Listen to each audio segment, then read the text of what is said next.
surgiendo en victoria. En tu nombre hay poder, tu luz en mi camino me hace renacer. Los que esperan en el Señor, nuevas fuerzas tendrán. En ti confiamos, Dios de redención. Oh, Dios de redención.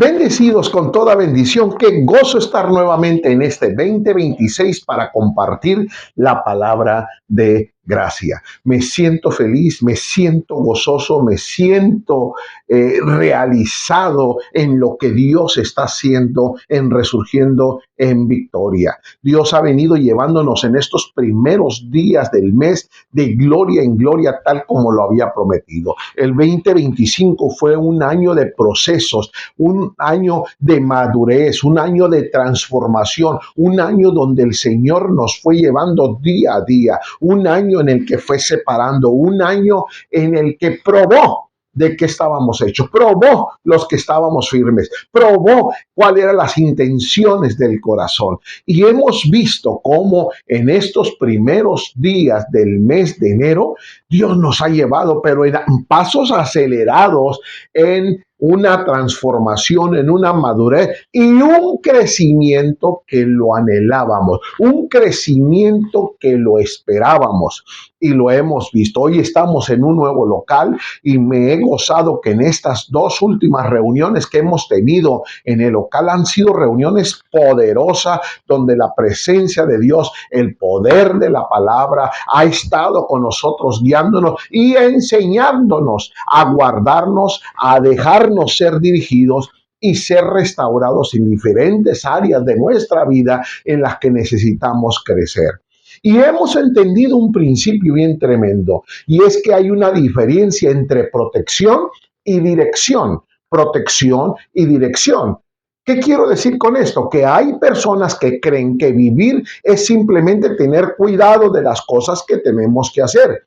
Pero todos hemos visto casos donde alguien fue protegido muchas veces y aún así terminó tomando malas decisiones. Por ejemplo, les voy a poner un ejemplo. Si yo tomo a un niño para subirlo por primera vez a una bicicleta y le pongo casco, le pongo rodillera, le pongo todas las protecciones, mas no le enseño, no le doy dirección de cómo se maneja la bicicleta, puede ser que con todo y casco, rodilleras y protección, sin la enseñanza de cómo debe conducirla, su vida va a correr peligro, por más protección que traiga.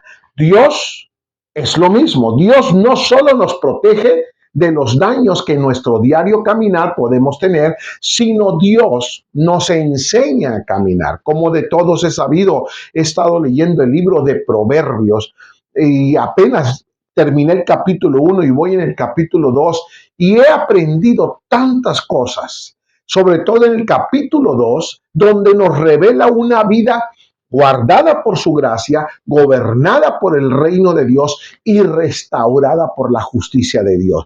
Tres principios que son los que creemos en Resurgiendo en Victoria, que es justicia, gracia y reino. Y en el capítulo número 2, verso 8, empieza diciendo Salomón: Dios cuida el camino de la gente honrada y protege la vida de quienes le son fieles. Verso 9 dice: solo Él te hará entender lo que es bueno y justo y lo que es siempre tratar a todos por igual.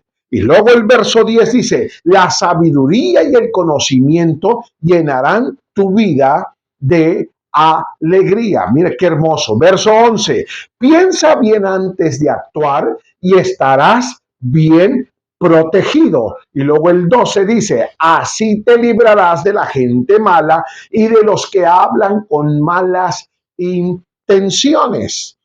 Qué tremendos pasajes al poder entender que aquí nos está dando una dirección y no solo protección. Y es justamente aquí donde la palabra quiere hablarnos en estas instrucciones para esta noche, porque Dios observa desde lejos cómo caminamos por la vida, sino que Dios involucra en cada paso que nosotros damos. Por eso Proverbios capítulo 2 nos muestra que antes de hablarnos de decisiones, caminos o peligros, Dios establece algo fundamental, que es su cuidado para nosotros, su cuidado que estará con nosotros todo el 2026. Antes de pedirnos que caminemos bien, Él nos asegura que no caminamos solos, sino que su presencia siempre está con eso. Por eso, el primer énfasis de este pasaje no es lo que nosotros hacemos, sino lo que Dios hace por nosotros. Eso es gracia. Antes de gobernar la vida, antes de tener dominio, poder y autoridad, antes de discernir caminos, antes de ser restaurados, somos guardados por su gracia. Somos guardados por esa cubierta angelical. Dios no vino a vigilar tu vida, vino a guardarla. Porque vigilarla es de lejos, guardarla es estar contigo en el resto del camino. Antes de corregir tus caminos, Dios asegura a sus hijos. Y la gracia no te empuja, la gracia te cubre. Eso es gracia. Por eso yo quiero hablarles en 3 puntos principales acerca de estos versículos que acabamos de leer y en los que he aprendido varias cosas. Primero, la gracia de Dios nos guarda, no nos está solo vigilando, sino nos guarda. Por eso el verso 8 del capítulo 2 dice, Dios cuida, fíjense bien lo que dice, Dios cuida el camino de la gente honrada y protege la vida de quienes le son fieles. Aquí no vemos a un Dios persiguiendo errores, sino cuidando el camino por donde nosotros vamos a transitar. La gracia, mis amigos, nos revela que Dios no está esperando que fallemos. No está como policía galáctico buscando a quién multar. No, Él está comprometido con nuestro bienestar. Él está comprometido con nuestro cuidado. No somos protegidos por nuestro desempeño. No somos protegidos por lo que hagamos. Somos protegidos por nuestra posición en Cristo, porque Él se hizo justo por nosotros. Por eso en Romanos, en el capítulo 8, verso 1 y 2, Pablo escribiéndole a los romanos les dice, ahora, pues ninguna condenación hay para los que están en Cristo Jesús. Si tú y yo estamos en Cristo Jesús, hay protección y hay dirección. Vuelvo a repetir, si tú y yo estamos en Cristo Jesús, hay protección y hay dirección. No vamos a la deriva. Y luego continúa diciendo, los que no andan conforme a la carne, sino conforme al Espíritu. Hay 2 caminares. Carne, espíritu. La carne para nada aprovecha, pero el espíritu vivifica. Y Dios nos hace en su gracia caminar en el espíritu. Y luego dice, ¿por qué? Porque la ley del espíritu, no de la carne, fíjate lo que dice el verso 2, porque la ley del Espíritu de vida en Cristo Jesús, porque estoy en Cristo, me ha librado de la ley del pecado y de la muerte. Tú y yo hemos sido librados de la ley del pecado y de la muerte. ¿Por qué? Porque nos protege. Si no hay condenación, dice el verso 1, tampoco hay persecución divina. No anda Dios atrás de nosotros cómo castigarnos y cómo lanzar maldiciones. No, porque la gracia nos coloca en un lugar seguro. La gracia no nos descuida, la gracia nos respalda. Por eso David se atrevía a decir, ¿a dónde huiré de tu presencia? Porque a donde vayamos, ahí está Él. La gracia, mis amigos, la gracia de Jesucristo no se gana. La gracia la hemos recibido por la fe. Dios no nos protege por el bien que caminamos, sino nos protege porque somos sus hijos, porque le pertenecemos. Si estás en Cristo, si caminas en Cristo, si vives en Cristo, si tienes la mente de Cristo, estás en un lugar seguro. No estás desamparado, estás respaldado. La gracia nos guarda, pero no nos deja inmóviles. Quiere que caminemos. La misma gracia que nos cubre nos enseña cómo caminar con sabiduría. Qué poderosa palabra. Eso es lo primero que tenemos que entender. La gracia nos lleva y nos va enseñando por aquí. Haré sendas derechas para que lo cojo. No importa tus debilidades. No te salgas del camino, sino que seas sanado. Eso es lo que la gracia hace. Nos sana en primer lugar. Segundo lugar, al entender nosotros este principio de gracia, mire todo lo que encontramos en el capítulo 2, nos enseña que una vez de haber sido nuestros ojos alumbrados con el mensaje de la gracia, nos enseña a reinar. Y reino es la sabiduría que nos lleva a gobernar en vida.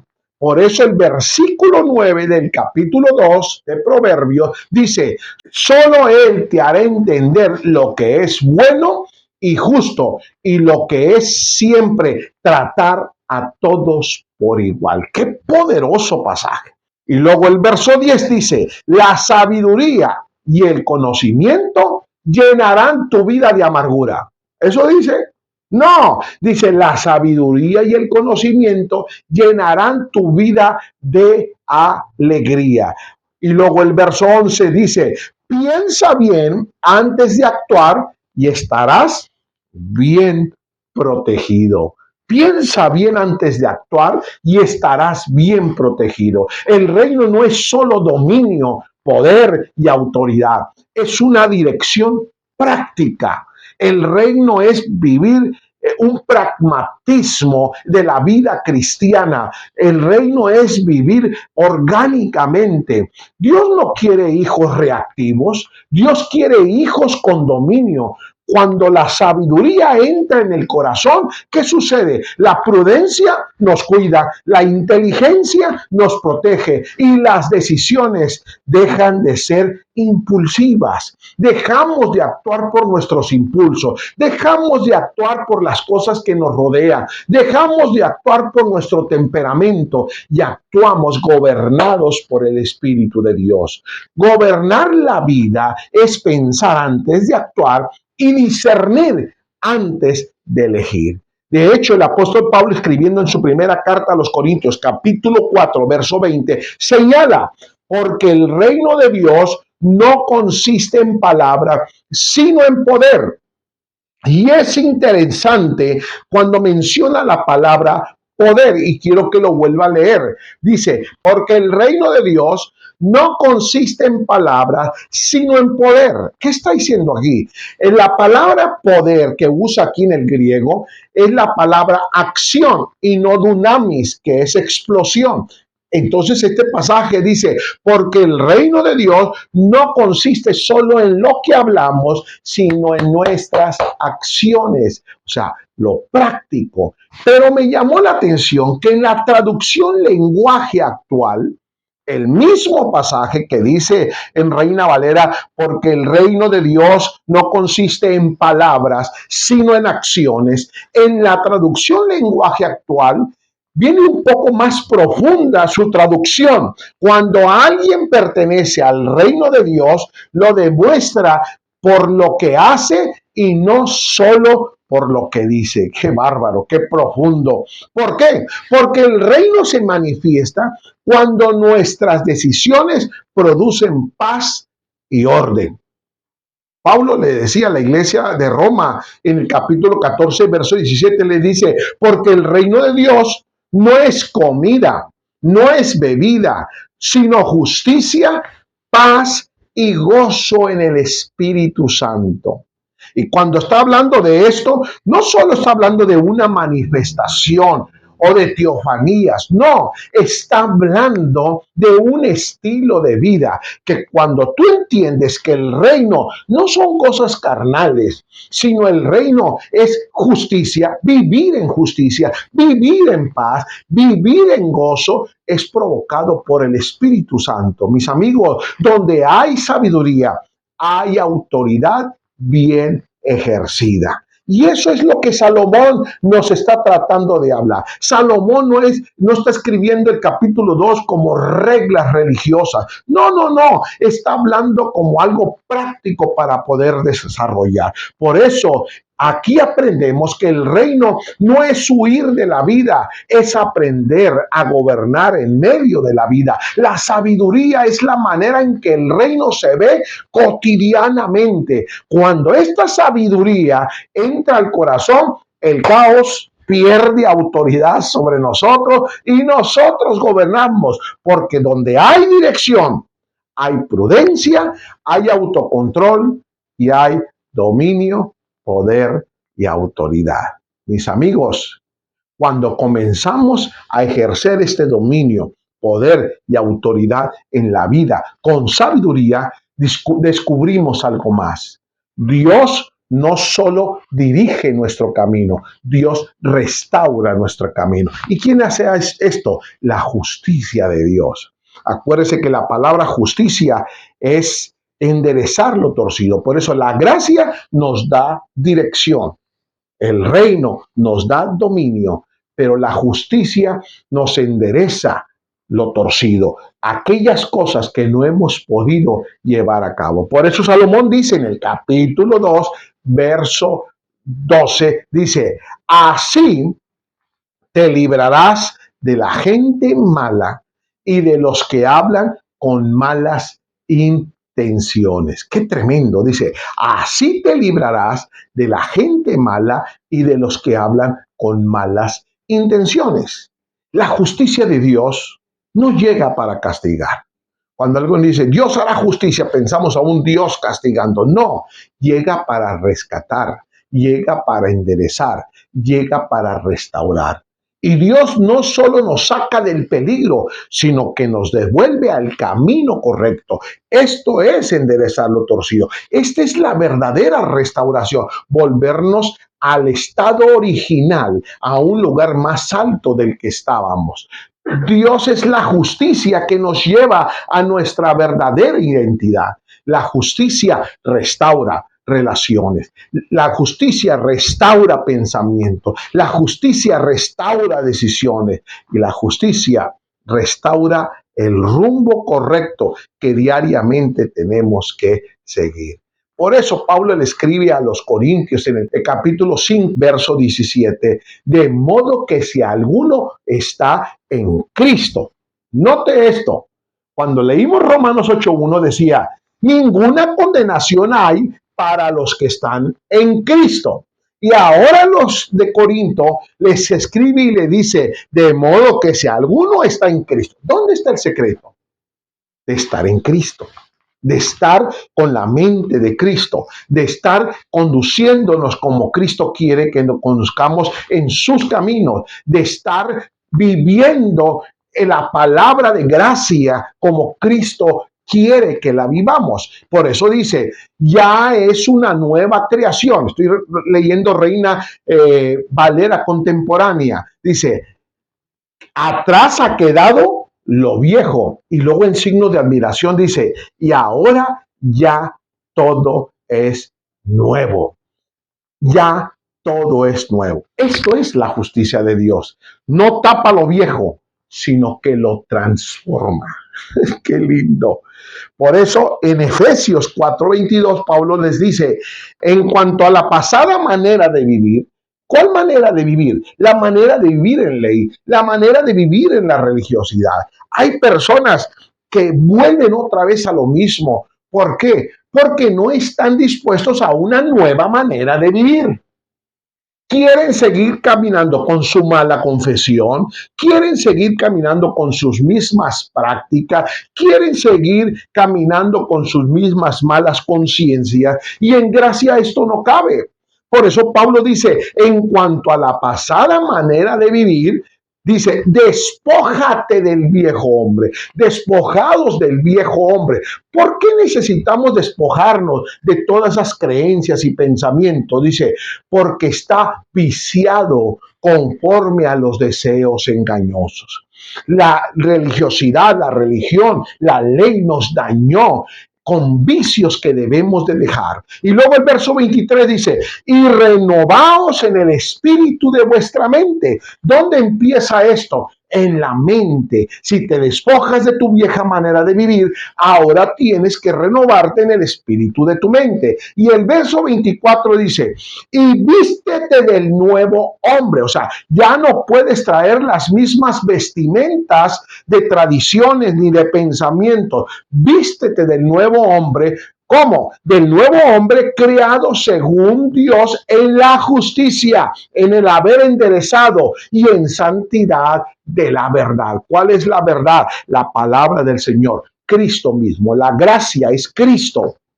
Y el verso 25 continúa diciendo, por lo cual, desechando uno la mentira, hablar verdad cada uno con su prójimo, no simulando lo que no somos. Muchas veces damos una cara y atrás tenemos otra. Y esto no puede ser así. Esto es algo con lo que yo siempre estoy peleando. O somos o no somos. ¿Por qué aparentar? En gracia no hay necesidad de aparentar. No, en gracia podemos ser nosotros mismos con todo y nuestros errores, porque en medio de esas debilidades el poder de Cristo se perfecciona en nosotros. Por eso dice, desecha toda simulación, desecha todas esas dobles caras. Sé tú. Aprende a ser tú. Sabe que a veces no es el problema ni que la gente nos juzgue. Somos nosotros mismos los que nos juzgamos a nosotros mismos. Por eso tienes que aprender quién tú eres, debes de serlo donde quiera, para que ahí Dios se perfeccione en medio de tus debilidades. Y lo dice, porque somos miembros los unos de los otros. Tenemos que tolerarnos, tenemos que no vernos en carne, tenemos que sobrepasar la carne uno de los otros, tenemos que sobrellevarnos los unos a los otros. Esto es vivir en integridad. Y luego el verso 26 dice, airaos, pero no pequéis, y no se ponga el sol sobre vuestro enojo. Miren toda la sabiduría que hay ahí. Fíjate lo que dice, airaos, tú te puedes molestar, pero ten cuidado con lo que hablas cuando te molestas, porque ahí es donde erramos al blanco. Porque en un momento de coraje decimos cosas que la cubierta angelical está escuchando de lo que estás diciendo. Por eso dice, te puedes enojar, claro, estamos en un cuerpo carnal, pero no erres a tu confesión. No hables en un momento explosivo lo que no tienes que decir. Y luego dice, y no se ponga el sol sobre tu enojo. No te vayas a dormir con esa amargura. No. ¿Sabes por qué? El verso 27 lo dice. Porque si lo haces, estás dando lugar al diablo, que es la carne. Por eso dice Pablo, ni deis lugar al diablo. Me llama la atención que una sola frase lo usa para el verso 27. No tiene más. Dice, ni deis lugar al diablo. Y luego el 28 dice, el que hurtaba, no hurte más, sino trabaje. Mira, cuando hablamos de hurtar, lo tú estás pensando, yo no le robo a nadie. Pero puedes estarte robando tú tu propio tiempo, puedes estarte robando tú la paz, puedes estarte robando tú tu confesión, te puedes estar robando, autorrobando tú mismo. Por eso dice, el que hurtaba, el que se robaba el tiempo, el que se robaba la confesión, el que se robaba la paz. No solamente lo tomes con sustraer algo que no es tuyo, no, sino en tu propia vida. Dice, ya no haga más, sino trabaje haciendo con sus manos lo que es bueno. Vivamos en lo que es correcto para que tenga que compartir con el que padece necesidad. Mis amigos, voy a decir algo muy fuerte. ¿Cómo nosotros vamos a compartir con otros paz si en nosotros no hay paz? ¿Cómo vamos a compartir con otro la importancia de cómo reaccionar en momentos de lucha y aflicción o tensos y que actuamos bruscamente, que actuamos impulsivamente con coraje si nosotros mismos lo estamos haciendo? Puede haber mil razones. Yo compartía con alguien estos días de una persona que con gozo me decía, yo pude haber actuado de esta manera, pero lo logré actuar como era digno de un hijo de Dios. Eso es, que tú tienes todos los argumentos para decir mil cosas, mas no los dices porque es alguien el que te gobierna. Y luego mira lo que dice el verso 29. Ninguna, aquí respalda lo que acabo de decir. Dice, ninguna palabra corrompida salga de nuestra boca. ¡Ay, qué fuerte! Ninguna palabra corrompida salga de nuestra boca. Tengamos cuidado, bendecidos, con lo que hablamos, porque eso aborta las bendiciones de Dios. Eso detiene las manifestaciones de lo que Dios quiere hacer. Por eso Pablo enfatiza tanto, ninguna palabra corrompida salga de nuestra boca, por más enfadado y presionado que estés. No. ¿Por qué? Dice, sino que salgan las que son buenas y necesarias para la edificación. La palabra dice que la blanda respuesta aplaca la ira. Si no somos de blanda respuesta, una pequeña palabra enciende un gran bosque y echa abajo el propósito de Dios. Dice, y lo que hablemos tiene que tener una característica a fin de dar gracia. Uf, me voy a detener ahí. Dice, a fin de dar gracia a los oyentes. ¿Qué es la gracia? Amor, justicia, reino. Que lo que yo hable con otros pueda traer paz, tranquilidad, bienestar, dominio, a fin de dar gracia a los que nos oyen. Qué fuerte. Y esto lo dice Pablo. ¿De dónde lo aprendió? De esos proverbios tremendos. Mira lo que dice el verso 30. Dice, y no contristéis al Espíritu Santo de Dios. Está diciendo que de nuestra manera de hablar y de conducirnos, si no tenemos dominio, no se trata solamente que contriste a los que están a mi lado, sino estoy contristando al Espíritu Santo de Dios. Fíjate, ¿qué es lo que contrista al Espíritu?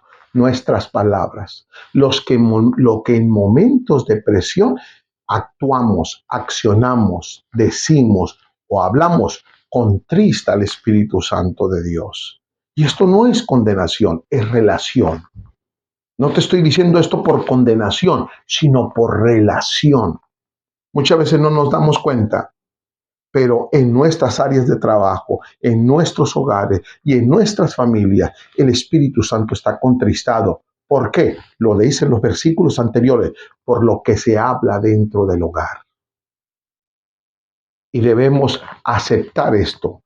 ¿Por qué? Porque dice Pablo, porque con él fuiste sellados para el día de la redención. Ay, Señor, qué fuerte. Con él fuiste sellados para el día de la redención. Por eso, pongámosle guarda a nuestra boca. Guarda lo que hablamos, guárdalo cómo reaccionamos, guarda a los que decimos. Esto es lo que dice la palabra, no estoy diciéndolo yo. Verso 31 dice, entonces, cuando hagas esto, quítese de vosotros, ¿qué dice? Toda amargura. Porque una palabra mal empleada trae amargura. Nos echa a perder el rato. Una acción mal empleada nos echa a perder el día. Y ya no es lo mismo. ¿Sabes por qué? Porque el Espíritu Santo fue contristado en tu vida y donde quiera que tú estés. Por eso dice, quítese todo enojo. Número 1, toda ira. 2, toda gritería, toda maledicencia y toda malicia. ¡Wow! ¡Qué fuerte! Estamos hablando de vivir la gracia, el reino y la justicia con sabiduría. arranca toda raíz de amargura, porque esas cosas contaminan a los que están a nuestro alrededor. Ese enojo altera el día, esa ira lastima, esa gritería es mal testimonio, esa maledicencia nos lleva a tener malicia y todo lo hacemos. Es que yo creo que aquel está pensando esto, es que creo que aquel lo dijo por esto, es que creo que lo que me habló y me dijo era con el fin. No podemos vivir así. Y Pablo va aterrizando y dice, miren, si quieren vivir en sabiduría, en gracia, en reino y en justicia, sean benignos unos con otros. Sean benignos. ¿Qué es benignidad? Es la capacidad de actuar tranquilamente. Sean benignos. No te enganches con nadie. Al contrario, sé misericordioso. Perdona a otros las cosas que no te agraden. Y luego quizás nos digamos, sí, pero esto. Y Pablo señala y dice, así como Dios también te perdonó por medio de Cristo y pasó por alto tus ofensas y tus errores, de esa misma manera tú tienes que perdonar al que te está ofendiendo o te está irritando. ¿No es cierto que esto es poderoso? La justicia de Dios no te señala. Este pasaje no es para meterte en mala conciencia, sino para restaurarnos. Pero para ello hay que tomar 3 decisiones fundamentales. Y es en las que Dios nos invita hoy. Y ya para terminar se los voy a decir 3 aspectos. 1, tienes que entender que tu vida está cubierta por su gracia. Y esa cubierta estará contigo siempre. Número 2, somos gobernados por su reino, por el dominio, por el poder y la autoridad que tenemos de parte del Señor. Y 3, somos restaurados por su justicia para vivir reinando en vida. Mis amigos, puedes tener fuego, puedes tener presencia, pero el fuego y la presencia sin la formación de la palabra termina quemando al que lo porta, porque no tenemos el conocimiento para llevarlo a nuestra vida diaria. No se trata de evitar errores, no, todos los tenemos, yo mismo los tengo. Se trata de caminar con la sabiduría, se trata de caminar con gracia, se trata de caminar con dominio, con poder y autoridad, se trata de restaurar lo caído, se trata de enderezar lo torcido. Qué lindo, ¿no? Que Proverbios nos enseña todo esto. Por eso en esta hora yo los invito para que hagamos de esta palabra nuestro estilo de vida. Ahí donde estás, yo recibo que puedas declarar conmigo esta palabra y le digas al Señor, Señor, camino bajo la gracia tuya, ejerzo dominio sobre mi vida y permito que tu presencia y tu justicia enderece todo lo que estaba torcido y vivo a partir de esta noche con dirección, paz y victoria. ¿Lo quiere declarar conmigo? Vamos a volverlo a decir, dígalo, camino bajo la gracia. Es más, vamos a declararlo ya hecho. Vamos a confesarlo ya hecho. Dígalo ahí conmigo. Camino bajo la gracia de Dios. Ejerzo dominio sobre mi vida.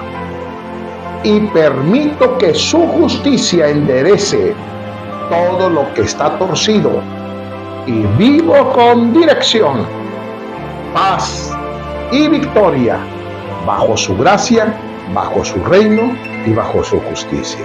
Mis amigos, recibo que esta palabra sea de bendición y vivamos en sabiduría, como lo marca Proverbios capítulo 2. Léelo ahí en tu casa.